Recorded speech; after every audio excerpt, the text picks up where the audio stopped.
The stakes are always high when Democrats and Republicans negotiate over keeping the government funded and running. But once again, it appears both parties are digging in with only a few days before the deadline to avoid a shutdown.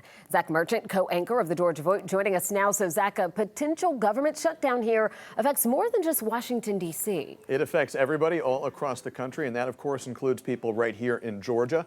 Our state Department of Labor, they say that there are more than 100,000 federal workers right here in Georgia, and that includes folks at agencies like the CDC and at military facilities and a whole host of other places, too, in Georgia.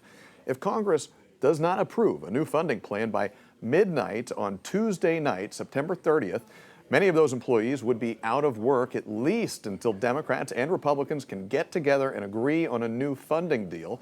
Right now in Washington, a lot of posturing, not a lot of progress. Here is some of the latest from President Donald Trump and House Minority Leader Hakeem Jeffries.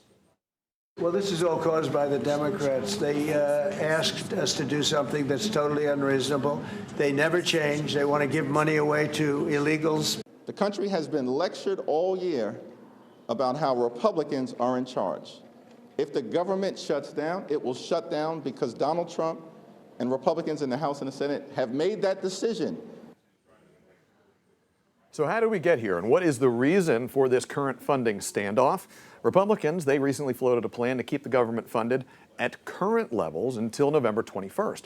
But Democrats want to restore some funding that was previously cut by the Trump administration and extend health insurance subsidies. The next big question, what would the effect of a shutdown in Georgia look like?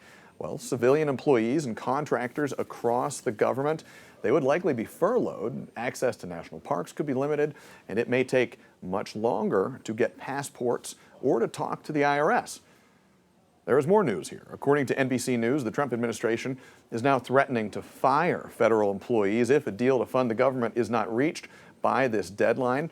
That is a departure from what has happened in recent conversations and recent shutdown conversations in past years. Usually, if the government shuts down, some workers go on unpaid leave, but the White House is now raising the stakes, saying additional jobs could be permanently lost. A lot of negotiating still to be done over these next couple days.